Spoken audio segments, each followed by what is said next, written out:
देखिएगा, ये जो हमारा टॉपिक्स है ये भी भारतीय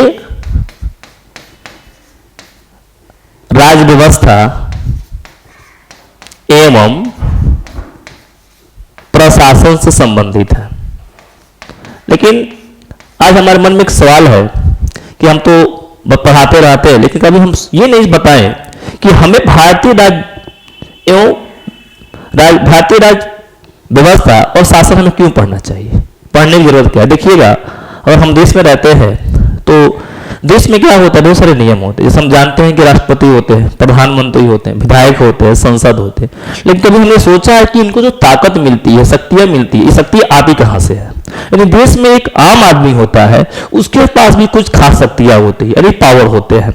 और देश में जो प्रेसिडेंट होते हैं, प्रधानमंत्री होते हैं, राष्ट्रपति होते हैं, उनके पास भी क्या होती, शक्तियां होती है। तो जितनी भी शक्तियों का सोर्स है, यानी कि स्रोत है, ये सारे शक्ति जो है आपकी भारत का जो संविधान है उसी से मिलता है। जैसे हम कहते हैं कि मुखिया जी हैं, तो मुखिया जी कैसे मुखिया जी हैं, मुखिया जी है नहीं, उन्होंने संविधान ने क्या किया, अधिकार दे रखा है। तब कहा पूछा जाएगा कैसे, तो अगर हम जानते हैं कि हम संविधान पढ़े हैं तो संविधान के कितने भाग हैं, 22 भाग हैं। तो हम ऑलरेडी जानते हैं कि अगर संविधान के भाग 9 में देखेंगे तो उसमें जो है पंचायती व्यवस्था के बारे में जिक्र किया गया है। यानी संविधान के भाग 9 में किसी भी पंचायत में जो चुनाव होता है और उसका मुखिया को जो अधिकार मिलता है वो संविधान का क्या करता है, भाग 9 का करता है, उसे शक्ति देने का काम करता है। और इस चीज को जानते हैं, लेकिन इसमें और भी सारा चीज है। क्या क्या चीज है, और आज हमारे टॉपिक्स है वह टॉपिक्स है संविधान के भाग 10 से। किससे, 10 से। और हम एक बात करते हैं, हम जानते हैं कि हमारे देश में अनुसूचित क्षेत्र और जनजातीय क्षेत्र है। तो अगर किसी भी गांव में या किसी भी आपके जो है जो आपका एक शहर है और उस शहर में या किसी गांव में या किसी रूरल एरिया में अगर हमको जनजातीय क्षेत्र या अनुसूचित क्षेत्र घोषित करना है तो उसका अधिकार जो है, उसका नियम जो है कहां लिखा हुआ है। तो भारत का जो आपका जो संविधान का भाग 10 है उसमें आपका जो है भाग 10 में अनुसूचित क्षेत्र और जनजातीय क्षेत्र के बारे में लिखा हुआ है। मतलब हम किसी भी क्षेत्र को किस आधार पर जो है अनुसूचित क्षेत्र या जनजातीय क्षेत्र घोषित कर सकते हैं, अगर इसके बारे में अगर हमको जानना है तो संविधान के भाग 10 को पढ़ेंगे। ये इसका मूल का है, नियम है। दूसरी बड़ी बात, भाग 11। भाग 11 जो है भारत की जो सेंट्रल गवर्नमेंट होती है, केंद्र सरकार होती है और स्टेट गवर्नमेंट होती है, वो दोनों के बीच में कौन सा संबंध है।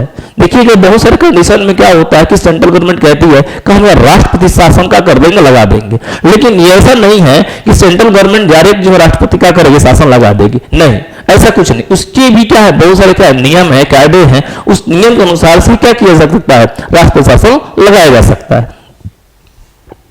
तो यहां पर संविधान का भाग 11 जो है किसी भी राज्य के बीच और सेंट्रल गवर्नमेंट के बीच क्या क्या संबंध है उसके बारे में आपको हमें जानना हो, संविधान के भाग का करेंगे 11 देखेंगे। अगर एक चीज और बताते, संविधान के आपका जो भाग 12 वित्त, संपत्ति, संविदाय और वाद। संविदाय का आसान मतलब समझ लें कि कोई करार जो होता है, कोई अगर सरकार जो है या टेंडर कहते हैं, ठेकेदारी कहते हैं, और कोई हमें ठेकेदारी मिलता है या कोई हम करार करते हैं, लेकिन उस करार को हम क्या करते, कभी कभी नहीं मानते हैं, तो उसको कहते हैं वाद। तो कब जो है करार मानेंगे, अब कब करार को क्या करेंगे, हम नहीं मानेंगे, इसके बारे में अगर जानना हो तो संविधान के भाग 12 को क्या करेंगे, हम लोग देखेंगे।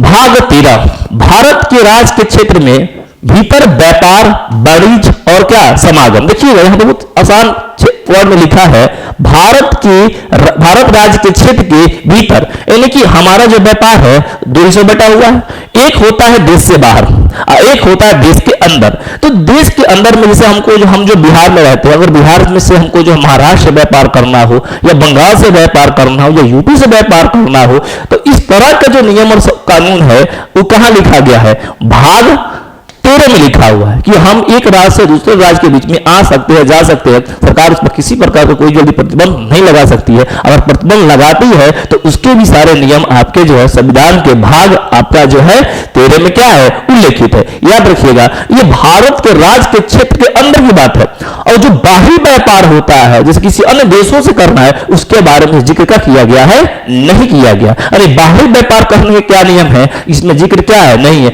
इसमें भारत के एक राज्य से दूसरे राज्य के बीच में होने वाले व्यापार के बारे में अगर हमको जानना है तो भारत के संविधान का भाग 13 का करेंगे, जानेंगे। ओके, आगे है भाग 14।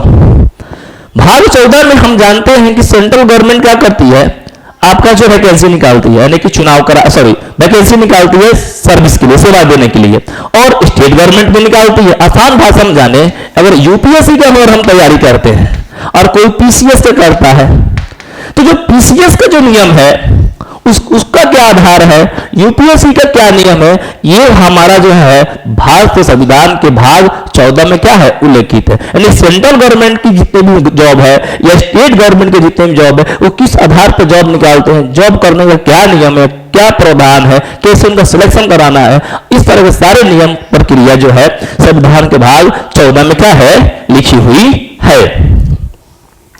अगर बात हम लोग 14 का कर ले, इसमें अधिकरण के बारे में लिखा हुआ है। चलिए 15 की बात कर लेते हैं। 15 तो हमेशा चर्चा में ही रहता है, निर्वाचन।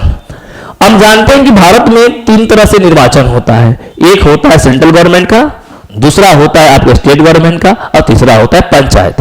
ठीक है ना। तो भारत में निर्वाचन के क्या नियम और प्रावधान है, सेंट्रल गवर्नमेंट में से हम लोग जो है संसद का चुनाव कैसे कराना है, उसके क्या नियम है, स्टेट यानी राज्य सरकार के जो चुनाव कराना है उसका क्या नियम है, और पंचायती स्तर पर चुनाव कराना है उसके क्या क्या क्या प्रावधान है। अगर इस तरह की प्रक्रिया हमको देखना है तो हम जो है संविधान के भाग क्या करेंगे, तो 15 देखेंगे। यहां तक कि निर्वाचन अधिकारी कैसे जो है नियुक्त किए जाएंगे, इसके बारे में भी आपका जो भारत के संविधान का भाग का करेंगे, 15 देखेंगे। सर इसमें और इतना ही है कि और कुछ है? देखिए हम जानते हैं कि संविधान के भाग जो है कितने हैं, 22 है। गणना की दृष्टि से देखा जाए तो 25 है, लेकिन मूल रूप कितना है, यह 22 है। कुछ हम लोग आगे भी जो है चर्चा करेंगे। देखिएगा इसमें लिखा है भाग 16। भाग 16 में कुछ वर्गों के संबंध में विशेष उपबंध। देखिएगा विशेष कुछ वर्गों के संबंध में, अगर हमारे देश में बहुत सारे माइनॉरिटी हैं, तो माइनॉरिटी में मुसलमान हैं, सिख हैं, ईसाई हैं, ये माइनॉरिटी में है। ठीक है ना। तो हम जानते हैं जैन भी हैं, तो इनके बीच में जो गवर्नमेंट जो है क्या विशेष जो है प्रबंध कर सकती है, उनके लिए विशेष क्या व्यवस्थाएं सरकार करती है, इसके बारे में अगर हमको जानना है तो हमें जो है संविधान के भाग 16 को क्या करेंगे, देखेंगे। किसी भी हम जानते हैं भारत के पास अपना कोई क्या है, राष्ट्रभाषा नहीं है, राज्य भाषा है। तो हर राज्य का अपना पार्टिकुलर क्या है, भाषा है। किसी के पास 2 भाषा है, किसी के पास 3 है, किसी के पास 5 है, किसी के पास 10 है। जैसे मान लीजिए हम जानते हैं बिहार में 2 भाषा है। कौन कौन सा, आपका जो हिंदी और क्या, उर्दू। तो इस भाषा का चयन कैसे किया जाएगा, अगर हमको इसके बारे में जानना हो तो संविधान के भाग 17 को क्या करेंगे, देखेंगे।